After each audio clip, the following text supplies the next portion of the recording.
When Andrew Garfield walked onto the set of The Late Show with Stephen Colbert, the audience welcomed him with thunderous applause. Known for his charming personality, deep roles, and thoughtful interviews, Andrew was expected to deliver yet another enjoyable and insightful conversation. Stephen Colbert, usually adept at blending wit with sincerity, started the night in high spirits. They exchanged smiles, a handshake, and a few jokes about Andrew's recent theatre work. But within minutes, what seemed like a light-hearted segment quickly descended into unexpected tension, catching even the studio crew off guard. Stephen began by playfully teasing Andrew's philosophical takes during interviews, referencing past moments where the actor had dived deep into existentialism and the spiritual aspects of acting. Andrew chuckled at first, admitting he could be a bit intense. However, when Colbert joked about one of his past emotional interviews being Oscar-level crying, Andrew stiffened. "You know, Stephen," he said, "sometimes those emotions are real, not performative." The audience laughed awkwardly, unsure if it was part of the bit or a genuine correction. Colbert, in his usual style, tried to keep things humorous. Of course," he replied, "but come on, even Daniel Day-Lewis doesn't sob that beautifully on cue." That's when Andrew leaned back and said with a pointed calm, "There's a line between celebrating vulnerability and mocking it, Stephen." The laughter died down. Colbert, sensing the shift, pivoted quickly, trying to steer the conversation back to neutral territory by bringing up Andrew's upcoming film. But the mood had already begun to crack. As Colbert introduced the film's plot, he brought up a tabloid rumor that Andrew had disagreed with the director on set. "So, method? Acting a little too hard," he quipped. Andrew didn't smile. "That rumor was false," he replied tersely, "and bringing it up without context just gives it more fuel."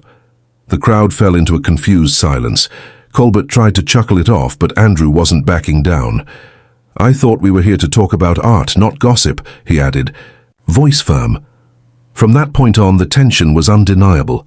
Colbert asked if Andrew felt his spirituality clashed with the Hollywood scene. "That's a reductive question," Andrew said, visibly irritated. "I don't think my personal beliefs are a sideshow." The tone was no longer playful. It had turned into something closer to a debate.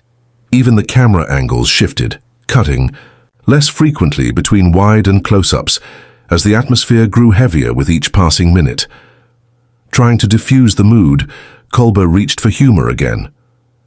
"Maybe you just need to lighten up," he joked. "Crack a smile for Spider-Man's." "Sake." Andrew leaned forward and replied, "I didn't come here to play a character. I came here as myself." A gasp echoed faintly from the audience. Stephen's expression hardened slightly, and the two stared at each other for a beat too long. It was now clear to everyone watching. This wasn't a scripted moment, and the conversation was slipping out of the host's control. In a final attempt to get things back on track, Colbert suggested playing a game segment, a rapid-fire Q&A. Andrew refused, stating, "I think we should actually talk, not play around topics that matter." The tension exploded. Stephen stood up, adjusted his suit jacket, and said, "Well, if you're not here to have a conversation in good faith, maybe this isn't the right place for it." The audience gasped again, louder this time. Andrew blinked, stunned. "Are you kicking me off the show?" Andrew asked quietly. Stephen replied, "I'm saying the energy isn't working, and this is a comedy show, not a therapy session." Without another word, Andrew unclipped his mic, stood up, and walked off the set. The audience, unsure whether to clap or remain silent, gave a hesitant smattering of applause as he disappeared behind the curtain. Stephen turned back to the camera, forced a smile, and cut to commercial. Social media exploded within minutes. Clips of the confrontation, especially the moment Andrew walked off, began circulating widely. Fans split into two camps, those who praised Andrew for standing his ground and those who felt he overreacted. Colbert, too, faced criticism for handling a sensitive guest with sarcasm rather than empathy. Hashtags like Garfield walkout and Colbert clash trended throughout the night, and late-night media analysts started breaking down every exchange. Several fellow actors and entertainers took to Twitter to support Andrew. One actor wrote, "Emotional honesty is rare. We should respect it, not make a punchline out of it." Others defended Stephen, claiming the segment was being taken out of context. By the following morning, news outlets were running headlines like "Garfield storms out" and "Colbert faces backlash." What was supposed to be a promotional interview had transformed into a national conversation about respect, tone, and performance pressure. The incident reopened discussions about how Hollywood and late-night shows treat vulnerable men, especially those who speak openly about mental health and identity. Some fans posted long threads defending Andrew's right to take the conversation seriously. Others pointed out that late-night TV thrives on keeping things superficial and light, and that expecting deep conversations in that setting might be unfair. Still, most agreed. The moment was uncomfortable, authentic, and deeply revealing. Behind the scenes, insiders claimed producers tried to mediate after the show. Allegedly, Andrew left the studio immediately, refusing to participate in the scheduled backstage press segments. Meanwhile, Stephen's team scrambled to issue a carefully worded statement, calling the exchange an unplanned but sincere moment between two passionate individuals. The apology was soft, vague, and left many fans dissatisfied. In the days that followed, both men stayed relatively silent. Andrew skipped multiple press interviews for his upcoming film, while Colbert returned to his usual programming without acknowledging the incident directly. But audiences noticed the absence. They flooded comment sections on YouTube and Instagram, demanding transparency, or at least a follow-up. One fan wrote, "We watched something real happen, and now you're pretending like it didn't." Finally, a week later, Andrew appeared in a separate podcast interview. Asked about the walkout, he remained poised. "I was caught off guard," he said.